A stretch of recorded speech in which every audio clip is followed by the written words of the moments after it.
کہ حضور نبی کریم صلی اللہ علیہ وآلہ وسلم جب ہجرت فرما کر قباء تشریف لائے تو بنو عمرو بن عوف کے محلے میں قیام فرمایا اور وہ تاریخی مسجد تعمیر فرمائی جو مسجد قباء کے نام سے مشہور ہے۔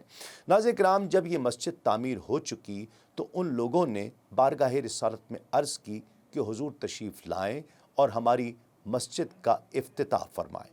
حضور نبی کریم صلی اللہ علیہ وآلہ وسلم وہاں تشریف لے گئے، نماز ادا فرمائی۔ بنو عمرو بن عوف کے چچا کے لڑکے بنو غنم بن عوف جو منافقین میں سے تھے اور جن کا تعلق ابو عامر فاسق سے تھا، انہوں نے بھی اس مسجد کے قریب ایک مسجد تعمیر کرنے کا پروگرام بنایا۔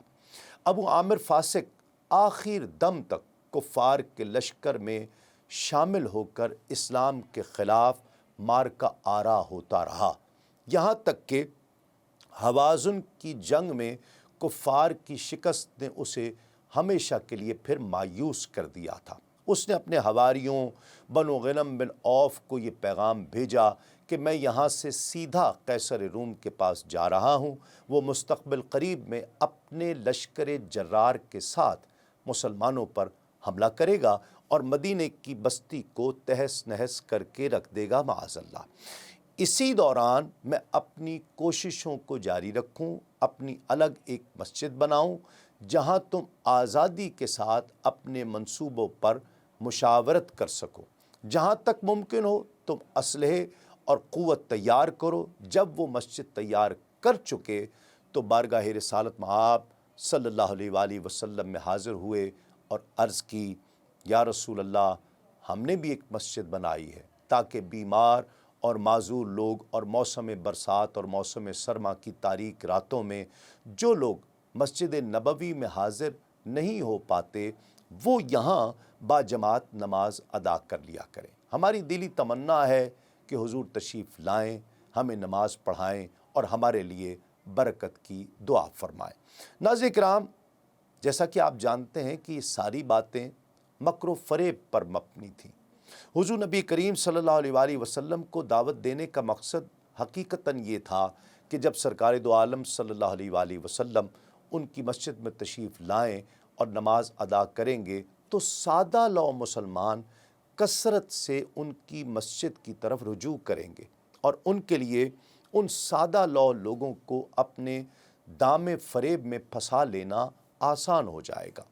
ابو عامر فاسق کا رابطہ اپنے چیلوں کے ساتھ بدستور قائم رہا، اس کے خطوط بھی آتے رہے اور اس کے نمائندے بھی یہاں آ کر اس کی ہدایات سے منافقین کو باخبر کیا کرتے تھے اور یہاں کے حالات سے اسے جا کر باخبر رکھتے تھے۔ یہ لوگ جب دعوت دینے کے لیے حاضر ہوئے تو اس وقت حضور نبی کریم صلی اللہ علیہ وآلہ وسلم غزوہ تبوک کی تیاری میں مصروف تھے۔ حضور نے فرمایا، ہم ابھی آمادہ سفر ہیں، بڑی مصروفیت ہے، اگر ہم واپس آئے تو انشاءاللہ میں تمہارے پاس آؤں گا۔ اس طرح اللہ نے اپنے حبیب صلی اللہ علیہ وآلہ وسلم کو منافقین کی تعمیر کردہ مسجد میں نماز ادا کرنے سے محفوظ رکھا۔ تبوک کی مہم سے فراغت کے بعد رحمت عالم صلی اللہ علیہ وآلہ وسلم واپس تشریف فرما ہوئے تو مدینہ طیبہ سے 1 گھنٹے کی مسافت پر ایک گاؤں ذی اوان میں نزول فرمایا۔ منافقین کو جب پتہ چلا تو وہ حاضر ہوئے اور دوبارہ عرض کی کہ آپ ان کی مسجد میں تشریف لائیں اور نماز پڑھائیں۔ اللہ نے اسی وقت یہ آیت مبارکہ نازل فرمائی کہ اے حبیب، آپ اس مسجد میں کھڑے نہ ہوں، بے شک وہ مسجد جس کی بنیاد پہلے دن سے پرہیزگاری پر رکھی گئی ہے وہ اس کی حقدار ہے کہ تم اس میں کھڑے ہو۔ اس میں وہ لوگ ہیں جو خوب پاک ہونا پسند کرتے ہیں اور اللہ خوب پاک ہونے والوں سے محبت فرماتا ہے۔ ناظرین کرام، اس طرح حضور نبی کریم صلی اللہ علیہ وآلہ وسلم نے مالک بن دخشم، مان بن عدی، عامر بن السکن اور واشی کو بلایا اور انہیں حکم دیا کہ وہ اس مسجد زرار کی طرف جائیں اور اس کو گرا دیں اور پھر اسے جلا کر خاک کر دیں۔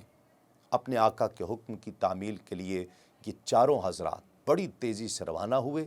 یہاں تک کہ سالم بن عوف کے محلے میں پہنچے۔ یہ لوگ مالک بن دخشم کے قریبی رشتہ دار تھے۔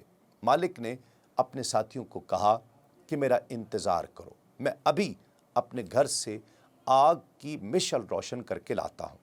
ناظرین کرام، وہ مشعل روشن کر کے لے آئے، پھر وہاں سے دوڑ لگائی، مسجد زرار میں داخل ہوئے۔